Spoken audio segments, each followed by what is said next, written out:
지옥 탈출 프로젝트 헬조선 독립군 시작합니다. 북한을 보는 정확한 인식의 출발 NK투데이. 네, 반갑습니다. 저는 중文방송 권호혁 대표입니다. 네, 안녕하십니까. NK투데이의 문경환 기자입니다. 네, 반갑습니다. 우리 오늘도 두 꼭지로 방송을 준비를 했는데요. 네. 우선 카더라 통신, 이게 좀 인기가 있더라고. 아, 그러니까? 네. 네. 뭔가 좀 이렇게 들어보고 싶은 충동을 일으키게 하는데요. 오늘 어떤 주제로 준비했습니까? 네, 북한 노동자들이 해외에서 강제 노동을 한다는 얘기 들어보셨죠? 많이 들어봤죠. 네. 네, 이 아산정책연구원 보고서에 따르면 2013년 기준으로 세계 16개국에서 5만여 명의 북한 노동자가 일을 하고 있다고 합니다. 그런데 일부 언론과 전문가들은 이들이 사실상 강제 노동을 하고 있고 규정에 따른 노동계약을 맺지 못하고 직접 임금을 받지 못하는 것은 물론 여행의 자유를 박탈당하고 상시적인 감시와 통제 아래 놓여 있다. 이렇게 주장을 하고 있습니다. 이게 옛날에 우리 세대 같은 경우는 또리 장군 그 느낌 막 드네요. 네, 강제 노동. 네, 막 탄광에서 막 그죠? 네, 그렇죠. 쇠사슬에 묶여가지고. 근데 그게 사실이 아니다 이런 주장입니까? 그렇죠. 직접 가서 조사해 보지 않는 이상은 사실 여부를 알 수는 없는데 문제는 이런 주장은 있는데 이 주장을 뒷받침할 만한 이 물질적 증거가 없다는 겁니다. 이 방송 코너가 다 그래 지금. 그래서 카더라라는 거죠. 아님 말고. 근데 그래서 이제 우리가 확인할 수 있는 거는 이들의 주장 자체를 분석을 해보는 거잖아요. 그렇죠. 네, 그렇죠. 이 같은 반북 언론들끼리도 이 서로 모순되는 보도들을 하고 있거든요. 그걸 보면 뭔가 이상하다라는 걸 알 수가 있습니다. 그 이상한 걸 한번 소개를 해주시죠. 예, 작년 10월 10일에 미국의 소리 방송 보도에 따르면 건설 노동자의 경우 해외에서 3년 일하면 적어도 1만 달러 이상을 모을 수 있기 때문에 담당자에게 뇌물을 좀 주더라도 밖으로 나가려는 사람이 쇄도하고 있다. 이렇게 보도를 했습니다. 네. 그러니까 해외에 있는 노동자들이 본인의 의사에 반하는 강제 노동에 시달리고 있다라고 하면 서로 나가려고 뇌물까지 줄 정도로 쇄도하고 있다. 이게 좀 앞뒤가 안 맞는 거죠. 아무리 좀 힘들어도 돈이 좀 되니까 나갈 수도 있고. 그런데 그거 제가 작년에 만나본 탈북자 분 중에 한 분은 러시아에서 일하다가 이제 국내로 오신 거예요. 러시아면 뭐 벌목공 아니었을까요? 그렇죠. 벌목공 뭐 주로 그런 것 같은데 그때가 보다 10몇 년 전이라는 거예요. 그러면 2000년대 초반 이분이 나오신 게 뭐 2000년대 초반이고 그러니까 러시아로 파견 나간 게 또 그 이전이니까 한 80년대 아마 나갔던 것 같아요. 상당히 오래됐네요. 그때도 돈을 많이 버니까 나가려고 경쟁이 굉장히 치열하다는 거예요. 그 사실 우리 한국도 옛날에 해외 노동자들이 많이 있지 않았습니까? 많이 있었죠. 지금도 있죠. 그 박정희 정부 시절에 이제 독일도 있었고, 그다음에 그 이후 전두환 정부 시절에 왜 중동 지역도 많이 나가고, 저희 친척분들 중에도 이제 중동에 나가가지고 한몫 잡아가지고 오신 분들이 있었어요. 돈 많이 벌었어요? 네, 그래가지고 저희 집에 막 라디오도 이따만히 큰 라디오도 막 선물 주고 그랬는데 나 처음 봤어요. 와, 라디오가 이렇게 클 수가 있나? 그때도 그럼 그 경쟁이 치열했겠구만요. 아마 그랬을 것 같습니다. 그 다음에 또 어떤 주장이 있죠?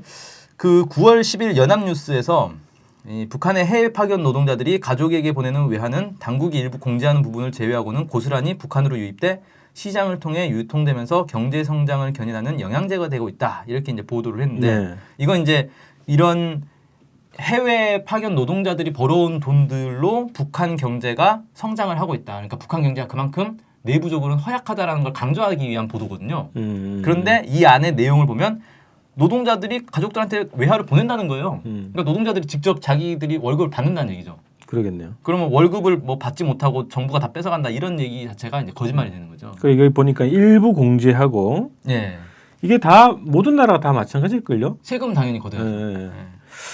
자, 그래서 이게 어쨌든 돈이 되는 거고 또 정부가 대부분을 가져가면서 강제노동시키고 있다. 이 자체가 좀 문제가 있는 주장이라는 거네요. 네, 앞뒤가 안 맞는 거죠. 근데 그 다음에 이제 그러면 뭐 그럴 수는 있죠. 이제 돈을 많이 주는데 감시와 통제. 그래서 뭐 휴일날도 뭐 밖에 못 나가고 그런 주장들이 언론에 많이 나오거든요. 네, 뭐 사실상 감금 상태에서 일한다 뭐 이런 게 있는데 이 몽골의 고위 외교관이 이제 언론 인터뷰한 게 있어요. 이 미국의 소리에서 보도를 했는데 북한 근로자들이 몽골과 북한이 체결한 협정에 따라서 섬유와 농업 분야에서 약 2,000명이 지금 몽골에서 일을 하고 있다고 합니다. 협정에 따라 하루에 8시간, 주 5일 근무하고 있고 노동권을 보장받고 있다. 좋네요. 하루 8시간, 주 5일 근무. 뭐 나쁘지 않죠? 아니 꿈에 근로 시간이지. 대기업인가 거의 야근도 안 하는 것 같은데 이 외교관 말에 따르면 휴일에는 북한 노동자들이 몽골의 변화상을 직접 보고 체험할 수 있는 기회를 갖고 있다. 그러니까 여기저기 뭐 산업 시찰이나 뭐 도시 뭐 관광 이런 것도 한다는 얘기죠. 그 몽골뿐만 아니라 뭐 중국에서도 국내 방송에서도 한번 보도가 된 적이 있는데 중국에도 이 북한의 노동자들이 많이 나가 있잖아요. 그렇죠. 그 중에 이제 뭐 식당에서 일하는 뭐 여성들도 많이 있고 이런 여성들이 휴일에 자기들끼리 한복 입고 돌아다니고 이런 것들이 많이 이제 포착이 되고 있단 말이에요. 저도 몇 년 전에 그 KBS인가 어디 딱 보니까 몽골 시장에 갔는데 노동자들이 막 물건 사러 막 다니는 장면이 찍힌 거예요. 그래서 인터뷰도 하고 뭐 얼마나 버냐 이런 얘기 한단 말이죠. 아 인터뷰까지. 네. 그래서 감시와 통제 모르겠어요. 감시를 정확하게. 받으면 사실 인터뷰 금지는 기본 아닙니까? 방송 맞겠죠. 네, 외부인한테 함부로 그런 건 금지가 되는. 근데 뭐 혹시 뭐 그러지는 않을까요? 뭐 어디까지는 가지 마라. 혹시 뭐 너무 멀리는 가지 마라. 이렇게 할 수도 있는데 그거를 뭐 통제라고 얘기하면 뭐 그럴 수도 있다고 보는데 어쨌든 지금 공중파에서 나온 몇 가지 장면들 KBS가 또 기획 방송을 했을 때 거기에 딱 보더라도 제 느낌은 그랬어요. 이게 감시와 통제는 아닌 것 같다. 이런 거였거든요. 그 정도는 뭐 감시 통제라고 할 수는 없고. 그게 아마 이런 게 있을 겁니다. 북한의 노동자들이 이제 해외에 나가면은 이 북한과 적대적인 국가들 있지 않습니까? 서양의 뭐 이제 미국이라든지 뭐 이런 데서 북한의 무슨 인권 문제 이런 것들을 부각시키기 위해서 좀 왜곡 보도 이런 걸 많이 한다는 거예요. 그래서 북한 노동자들이 해외에 나갈 때 이 해외 언론들과의 인터뷰나 뭐 몰래 누가 와서 사진을 찍는다거나 이런 것들을 상당히 경계하라는 교육을 받는다 그러더라고요. 함부로 괜히 사진 찍혔다가 나중에 이게 이제 왜곡 보도에 활용될 수 있다는 거죠. 그 교육이 제대로 안 지켜지고 있는 모양이네. 그리고 막 인터뷰를 막 하고 있는 거 보면 이 사람 문제가 있나? 자, 그래서 이게 전반 이 카드라 통신 오늘 주제에서 좀 전반 그러면 어떻게 정리할 수 있습니까? 네. 북한 노동자들이 해외에서 강제 노동을 하고 있다. 매우 열악한 환경에서 통제를 받고 돈도 제대로 못 번다라는 것들이 실제 이를 입증할 만한 물질적 증거는 나오지 않는데 반해서 이와 상반되는 이런 보도들이나 정황들은 계속 나오고 있다. 그래서 북한의 마치 대단한 인권 유린 이런 것들이 있는 것처럼 보도가 쉽사리 되고 있는데 이걸 쉽게 믿을 수 있는가? 우리가 좀 경계해 가면서 봐야 되지 않겠나. 이렇게 좀 정리해 볼 수 있겠습니다. 네, 알겠습니다. 2주의 이슈. 또 오늘은 어떤 이야기를 하면 될까요? 네, 예전에도 뭐 테러에 대한 얘기를 좀 했었던 것 같은데 요즘 테러 얘기 많이 나옵니다. 국내에서 지금 아주 선풍적인 인기를 복면만 쓰면 거의 IS 대원으로. IS는 아니고 아이스 대원으로. 아이스가 뭐가 다른지 모르겠는데. 네. 근데 테러하고 약간 좀 관계가 있는 건데 북한 조선중앙통신이 지난 11월 26일에 세계적 피난민 대라는 미국의 특대형 반인권 범죄의 산물이라는 고발장을 발표를 했습니다. 이게 이제 뉴시스의 보도가 됐는데 이 보도에 따르면 북한은 이 고발장을 통해서 피난민 사태는 세계 재패 야망 실현을 위한 미국의 패권주의적 간섭 정책이 낳은 필연적 산물이다 이렇게 주장을 했다고 합니다.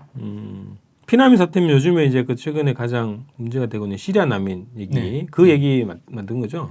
예, 그 난민 문제가 국제사회의 이제 난제 가운데 하나입니다. 사실 이게 시리아뿐만 아니라 전 세계적으로 난민이 사실 굉장히 많아요. 오래됐고. 오래됐죠. 근데 언론에 사실 잘 안 나오죠. 난민 문제는. 특히 국내에서는 국내로 뭐 난민들이 막 우르르 들어오거나 이런 적이 없다 보니까 사실 뭐 난민에 약간 먼 나라 얘기? 그렇죠. 중동의 어디 뭐 아프리카 어디 이런 얘기로밖에 안 들리는데 어쩌다 한 번씩 뭐 시리아 난민 이런 게 이제 이슈가 되면 시리아에 뭐 난민 있나 보다 이 정도밖에 안 되죠. 근데 보면 규모가 어느 정도냐면요. 올해 들어서 8월 말까지 해서 시리아, 이라크 등에서 지중해를 건너 유럽으로 탈출을 하는 그런 난민들이 있는데 유럽에 도착한 난민이 35만 명이 달하고 이 과정에서 바다에 빠져 숨진 난민이 2,500명이 넘는다고 합니다. 야, 엄청나요. 그리고 UN 보고서에도 보면 지난해 세계 곳곳에서 크고 작은 내전이 일어나서 5,950만 명의 난민이 발생했다. 이런 기록이 작년 한 해? 작년 한 해 동안. 야, 그 남쪽 인구를 훨씬 넘어서는 인구가. 그렇죠. 난민이 돼서 고향을 떠나서 흩어져 있다는 거죠. 주로는 지금 중동에서 유럽 쪽으로 이게 큰 흐름이라는 거죠 지금. 예, 그쪽이 좀 많고 그 밖에도 뭐 아프리카 쪽도 있고 동남아 쪽도 있고 뭐 여러 세계 곳곳에 있습니다. 네. 자 이제 북이 이제 그 난민 사태 원인으로 이제 미국을 지목했는데 이게 뭐 북은 늘 이제 모든 문제 세계 문제 다 미국 때문이야. 원인을 이제 미국으로 돌리는데 네. 그러니까 어떤 주장을 한 거예요? 예, 그 근거를 이제 몇 가지 들고 있는데 첫째 9.11 테러를 계기로 시작된 미국의 반테러전 때문에 아프가니스탄과 이라크에서 대량의 난민이 발생했다. 요거는 좀 됐잖아요, 그죠? 네, 오래된 근데 얘기죠. 계속 지금 생기고 있다는 건가요? 예, 여기서 일단 이런 이제 난민이 발생했던 것부터 시작을 해서 역사적으로 봐도 미국의 이런 전쟁 행위들이 난민을 발생시키고 있다라는 얘기를 하고 있는 거죠. 네. 그리고 그 카다피 정권이 이 미국의 개입으로 인해서 리비아에서 이제 전복이 됐지 않습니까? 근데 이전에는 리비아에 피난민 문제가 심각하지 않았다는 거예요. 근데 지금 카다피 정권이 전복된 지가 벌써 몇 년이 흘렀는데 지금까지도 난민이 계속 발생하고 있습니다. 그 당시에 그 종교투파복이라는 방송을 해가지고 네. 그 중동 전문가분을 모셨어요. 명지대에 있는 연구원 하시는 교수님인데 네. 그때 한참 막 전쟁 막 침략하고 뭐 내전 비슷하게 이제 그 진행되는 상황이었는데 그 교수님이 그러시더라고요. 이게 부족이 굉장히 많은 나라란 말이죠. 이 그렇죠. 부족을 소수민족. 통합해가지고 이제 하나의 국가를 형성해서 운영하는데 만약에 정권이 딱 없어지면 부족이 다 해체된다는 거예요. 이게 연합해 있던 부족들이 그래서 판도라의 상자를 열게 되는 거다. 이게 수습의 방법이 없는 상황으로 된다 이렇게 얘기했거든요. 근데 그렇죠. 지금 하여튼 그런 상황이 계속 발생하고 정확하게 있다는 예측을 한 거죠. 그분은. 네. 그 다음에 이 시리아 난민 문제도 이제 언급을 했는데 네. 미국이 이슬람 국가를 소탕한다는 명분으로 시리아에 공습을 하고 있는데 실제로는 이게 시리아 정부를 공격하는 거고 반군을 지원하는 거다. 그래서 반군을 지원해서 이 시리아의 아사드 정권을 전복시키려는 그런 이제 의도에서 진행되는 거고 그러다 보니까 난민들만 계속 발생하고 있고 이 제대로 뭐 IS가 소탕되는 것도 아니고 이런 이제 문제라는 겁니다. 그래서 결국 결론은 미국의 개입으로 인해서 시리아 내전이 확산됐고 그에 따라 난민도 대량 발생했다. 이렇게 이제 얘기를 하고 있습니다. 그 시리아 문제는 뭐 어쨌든 그 미국의 입장에서는 시리아 정부를 또 예전에 이라크 정부 그 후세인 정권 대하듯이 그 반인권 정권 이렇게 그렇죠. 막 악마화를 시키는 게 패턴이 비슷하잖아요. 네, 그렇죠. 그래서 이제 미국의 그런 명분 자체는 우리가 다시 이제 그 살펴봐야 될 필요가 있고 어쨌든 미국이 실질적으로 반군을 지원하고 있다라는 것은 구체적으로 여러 가지 그 해외 언론에서도 보고 있거든요. 네. 그래서 이제 그런 주장을 한 것 같은데 어쨌든 지금 이 난민 문제가 굉장히 좀 이슈화된 또 계기가 터키 해변에서 이제 3살배기 어린이가 이제 익사체로 이제 발견됐잖아요. 네, 그 그렇죠. 때문에 굉장히 좀 확산이 됐는데 사진이 이제 뭐 언론에 실리면서 네네.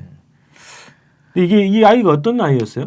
이 아이가 이제 시리아에서 그리스로 피난을 가던 난민이었습니다. 근데 이게 풍랑을 만나가지고 엎어지면서 가족들이 다 물에 빠져 죽고 이제 아버지만 살았지. 예. 그리고 아이가 이제 해변가에서 이제 익사한 채로 발견했죠.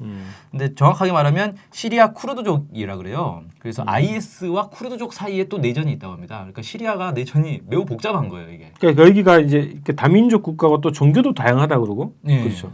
그래서 정부군이 있고 반군이 있고 쿠르드족 군이 있고 IS가 있고 막 서로 꼬여 있는 거죠. 그리고 이제 이 쿠르드족 같은 경우는 또 그 이전에 이라크에도 좀 있고 있었죠. 터키에도 좀 있고 있고. 그러니까 서로 또 이렇게 이 매우 복잡한 지금 서로 견제하는 관계가 형성돼 버렸죠. 내전이 이제 끊이지 않고 있는 거고 이러다가 이제 이런 이제 비극도 나타나고 있는 건데 이때 이제 이 사진이 공개되면서 엄청나게 이제 유럽 국가들이 비난을 받았어요. 왜 비난을 받았냐면 난민들을 제대로 수용을 안 해주고 있다. 난민을 잘 수용을 해줘야 될 텐데, 그러니까 특히 영국이 이제 많이 비난을 받았거든요. 왜냐하면 이 직전에 이제 난민 수용 더 이상 못 해준다 이런 식의 입장을 이제 밝혔다가 이 사진이 이제 공개되면서 다시 입장을 철회했다 그래요. 그러니까 유럽의 많은 나라들이 서유럽 국가들이 난민을 일정 정도 받아주다가 너무 많이 들어오니까 더 이상 이제 자기들도 못 받아주겠다는 거예요. 뭐 몇만 명씩 막 몇십만 명씩 들어오는데 그거를 뭐 이해할 수도 있을 것 같은데. 네, 그렇죠. 당장 우리나라에 뭐 몇십만 명의 난민이 들어온다고 생각해 보세요. 네. 그럼 어떻게 감당합니까? 그러게 말이에요. 결국은 이제 어떤 상황이 발생했냐면 서유럽의 발달된 국가들은 우린 더 이상 못 받아주겠다고 하니까 좀 이렇게 낙후된 국가들이 오히려 이제 울며 겨자 먹기로 받아줄 수밖에 없는 상황이 되면서 너네 뭐 하는 짓이냐 막 이런 이제 서로 이제 알력 다툼이 이제 생긴 거죠. 감정 싸움이. 그래서 많은 언론들이 야 서유럽 국가들 못됐다. 난민들 불쌍한데 왜 안 받아주냐. 그래서 결국 이렇게 막 바다에 빠져 죽는 거 아니냐. 이런 식의 이제 비난 초점이 맞춰졌다는 거죠. 근데 이번 이제 북한의 발표는 좀 방향이 다른 거죠.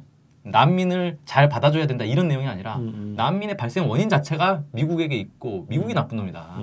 안 받아주는 영국이 뭐 프랑스가 문제가 아니라 원인을 만든 미국이 문제다라고 이제 초점을 미국으로 돌린 거죠. 아니 뭐 그거는 모르겠어요. 일단은 그 미국이 직접적인 난민 문제 발생에 전적인 책임을 져야 되는지 아니면 어느 정도 책임이 있는지는 그건 뭐 논외로 하고 네. 어쨌든 모든 문제에 테러 사건이 막 발생을 하잖아요. 프랑스에서 막 발생하고 그러는데 그렇죠. 네. 테러범을 잡자 뭐 이런 걸로 해결 안 된단 말이지. 그렇죠. 계속 생기죠. 결국 이게 왜 생겼냐? 저 사람들이 왜 와서 테러를 했냐? 이 원인을 알아야 된단 말이지. 그렇죠. 그래서 그거는 당연한 논리적 조건인 것 같아요. 그 원인을 찾아내는 거는 그런 주장이라는 거죠. 그렇죠. 그래서 국내에서도 보면은 대부분의 언론들은 이제 난민 문제의 원인에 대해서는 별로 이렇게 다루지 않는단 말이에요. 그냥 난민의 비참한 삶, 뭐 이런 것만 주로 다루고 뭐 국제사회가 잘 도와줘야 된다, 뭐 지원금 더 내자 이런 쪽의 보도들만 있는데 이제 일부 진보적인 언론들은 난민 발생의 원인에 대해서도 이제 분석을 하더라고요. 그래서 보니까 뭐 이제 쉽게 찾아봤더니 프레시안에서 9월 3일날 유럽 난민 위기 미국의 전쟁이 불렀다. 뭐 이런 제목의 이제 보도가 있었고 뭐 이런 식의 일부 진보적인 언론들만 원인에 대해서 보도를 하지 대부분의 이제 언론들은 사실 원인에 대해서는 별 관심이 없는 상황인 거죠. 네, 그래서 우리가 이제 그 2003년도인가요? 이제 이라크 미국의 침략 전쟁이죠. 이라크 전쟁을 다 보면 난민들이 굉장히 많이 발생했단 말이죠. 100만 명 이상 있는 난민이 발생했는데 그 난민 발생의 이 현상들을 그대로 어디로 가냐면 후세인 정권의 이 포악성, 독재 정치, 반인권성 이걸로 다 이렇게 등치시켜 버린다는 거예요. 그러니까 이제 원인이 제대로 확인이 안 되는 거죠. 그래서 그런 언론의 그 보도 프레임 또 미국이 전 세계 패권을 유지하기 위한 여러 가지 이게 방식이 있잖아요. 이렇게 악마화시키고 침략하고 그런 흐름들을 잘 봐야 이 문제의 원인과 해법 이것을 잘 볼 수 있겠다는 생각이 들어요. 그래서 말하다 보니까 북의 주장에 동조해 버렸네. 저는 미국의 책이 얼마인지는 잘 모르겠어. 근데 어쨌든 원인을 정확히 봐야 된다라는 건 동의를 해요. 네. 원인에 대해서 좀 잘 알아야 돼요. 원인을 정확하게 알아야 뭐 해결을 하는 거니까. 그 원인에 대해서 저는 뭐 언론이든 어디든 원인 토론 한번 해보자. 왜 그러냐. 그래서 지금 뭐 박근혜 대통령이 뭐 그 테러 방지법 제정 안 한다고 막 굉장히 막 그 격노하고 계신데 테러가 왜 생기는지를 전 사회적으로 지금 토론을 한번 해야 된다는 거예요. 우리나라에 테러가 있나요? 있죠. 어떤 테러가 있어요? 작년에 있었잖아. 작년에? 익산에서. 폭탄 테러. 예. 네. 그걸 방지를 하기 위해서 어떻게 해야 되냐. 근데 그 익산 테러범은 이번 민중 총궐기 대회 때도 이렇게 와가지고 총궐기 대회가 아니라 총궐기를 반대하는 대회. 그렇죠. 총궐기 반대를 열심히 하고 다니시던데. 그래서 이 사람이 종편을 보고 그랬다는 거잖아요. 반성문도 수고를 했는데 반성 안 한 것 같은데. 그래서 테러를 방지하기 위해서는 종편은 없애고 우선. 그게 맞겠네. 그런 방법의 대책이 좀 필요한 거죠. 그래서 어쨌든 지금 테러 문제가 그냥 이미지로만 지금 주장되고 있잖아요. 굉장히 막 공포스럽고. 근데 정작 우리나라에서는 사실 그런 테러는 역사적으로도 거의 없지 않나요? 그렇죠. 그래서 지금 그 얘기하기 전에 테러가 왜 생기는지 한번 논의를 해보자. 그렇죠. 그 얘기를 좀 하고 싶습니다. 네. 자, 이렇게 해서 2주의 이슈 북의 세계 난민 사태 책임이 미국에 있다. 이런 주장에 대해서 얘기를 해봤습니다. 네. 이렇게 좀 마치 볼까요? 네네. 네. 다음 주에 또 뵙겠습니다. 네, 안녕히 계세요. 고맙습니다.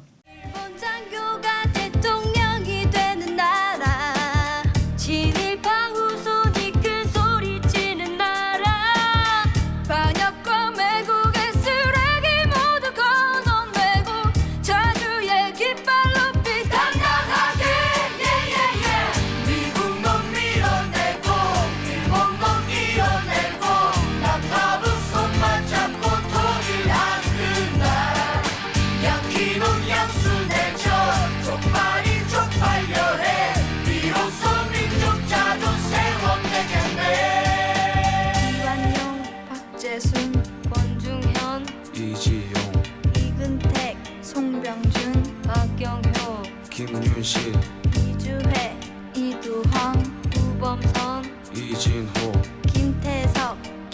김수희, 정봉덕, 김서원, 정훈, 최남선, 김환란, 이인지, 이광수, 김동인, 주요한, 김동환, 모윤숙, 유치진, 홍나파, 현재명, 김기창, 정춘수, 조선일